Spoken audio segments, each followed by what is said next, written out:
президенттери парадтык эсептерди кыдырып бүттү. Жана Кыргыз Республикасынын президенти Уралдуу күчтөрдүн башкы кол башчысы Жапаров Садыр Нуркожоевичке билдирүү үчүн борбордук трибунага бара жатат.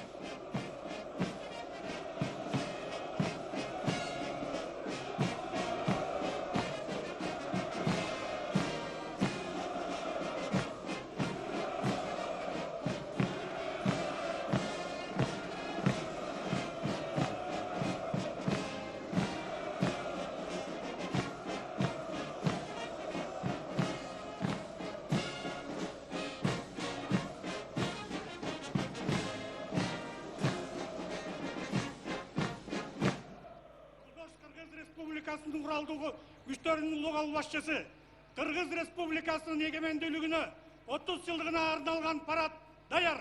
Коргоо министр генерал Омаралиев